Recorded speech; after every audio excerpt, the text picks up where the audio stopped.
Hello everyone, my name is Muhammad Jufojok Yalamsyah. I'm from Pragmatics Class R1. Di sini saya ingin menjelaskan tentang presuposisi atau peranggapan. Presuposisi atau anggapan berasal dari kata to presuppose yang dalam bahasa Inggris berarti to suppose beforehand, menduga sebelumnya. Dalam arti sebelum pembicara atau penulis mengujarkan sesuatu, ia sudah memiliki dugaan sebelumnya tentang kemampuan bicara atau hal yang dibicarakan. Selain definisi tersebut, beberapa definisi lain tentang peranggapan diantaranya adalah definisi yang dijelaskan oleh George Yule tahun 2006 halaman 43.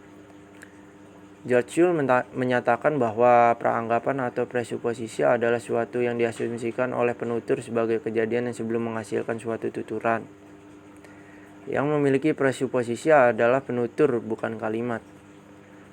Peranggapan merupakan sebuah pengetahuan bersama yang dimiliki oleh penutur dan mitra tutur yang melatari suatu tindak tutur. Peranggapan berfungsi untuk memperlancar komunikasi, namun apabila peranggapan gagal terwujud, maka komunikasi akan terhambat. Seperti contoh, my sister goes to school tomorrow.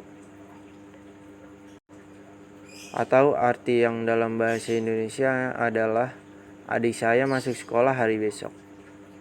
Apabila mitra tutur mengerti dari peranggapan penutur, akan menyimpulkan bahwa dia tahu jika sang penutur memiliki adik dan masih bersekolah. Namun apabila gagal, maka peranggapan akan menghambat komunikasi.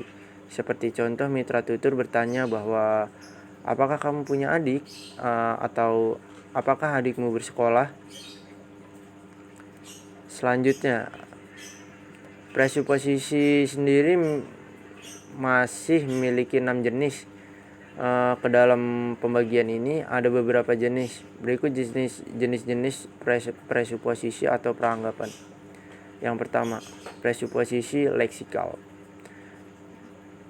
Presuposisi leksikal adalah presuposisi yang dapat diketahui melalui tuturan yang diinterpretasikan dengan penegasan suatu tuturan.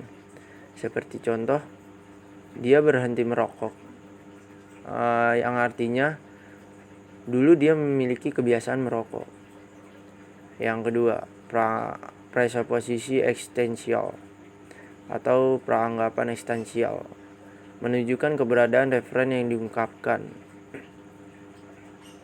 Seperti contoh, orang itu berjalan, yang artinya ada seseorang yang sedang berjalan. Yang ketiga, peranggapan faktif atau presupposition faktif.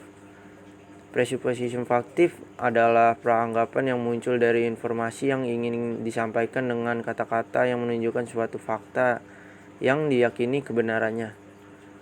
Presupposition faktif mengungkapkan kebenaran melalui klausa atau bahwa, that or clause.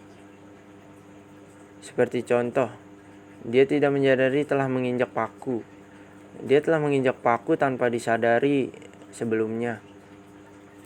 Yang keempat, presupposition struktural. Presupposition struktural adalah presupposition dalam kalimat tanya.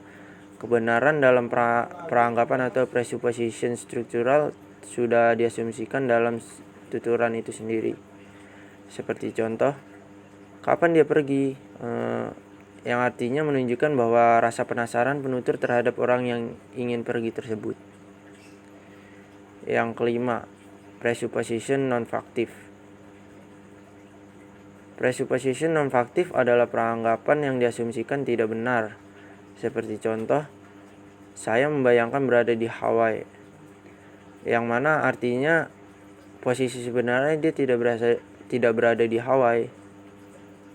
Yang keenam, presupposition kontrafaktual. Presupposition kontrafaktual adalah peranggapan atau presupposition yang menghasilkan pernyataan kontradiktif. Presupposition ini mengungkapkan kebenaran dalam klausa atau jika, if or clause. Dengan contoh, seandainya ibu kota seandainya ibu kota Jawa Barat ada di Sumedang. Padahal artinya adalah ibu kota Jawa Barat sebenarnya tidak berada di Sumedang. Itu hanya perumpamaan seperti andai-andai. Selanjutnya, saya ingin menganalisa drama yang berjudul The Telltale Teacher. Pada drama ini, mengisahkan sekolahan yang sedikit seram karena beberapa teror. Teror tersebut tidak diketahui datang dari mana, hingga akhirnya guru mereka hilang tanpa jejak. Kehilangan guru mereka menjadi teror yang kembali terjadi. Di sini, saya mendapatkan beberapa data yang dapat saya analisa. Seperti pada data pertama, saya mendapatkan existential presupposition atau peranggapan eksistensi. Pada kalimat tersebut berisi I think you dropped something. Kutipan data tersebut didapat pada percakapan di awal drama. Pada percakapan tersebut, Miss Winkle melihat Mr. Hyde sedang menjatuhkan sesuatu.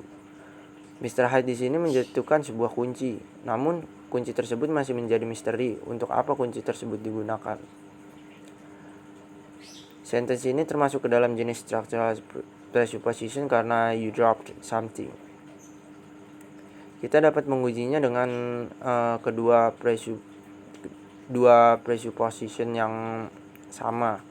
Seperti contoh, I think you dropped something dengan lambang sama dengan P, dan presupposition yang kedua, he has a something dengan lambang sama dengan key. Kemudian jika keduanya berkesinambungan atau tidak ada kegagalan dalam komunikasi, dapat kita lambangkan dengan P suppose key atau P tanda panah 2 kali ke kanan key. Kita juga dapat mengubahnya menjadi kalimat negasi. Seperti contoh, I don't think you dropped something dengan lambang not and P. Kemudian pada presupposition yang keduanya, ya kita dapat menggunakan presupposition yang kedua yang sama seperti tadi, he has a something dengan lambang sama dengan key. Keduanya memiliki kesinambungan sehingga dapat kita lambangkan. Karena ini kalimat negasi, kita dapat tambahkan kalimat not, P suppose key. Kemudian kita berlanjut ke data kedua. Pada data kedua ini, saya menemukan structural presupposition dengan kalimat can I open my eyes yet?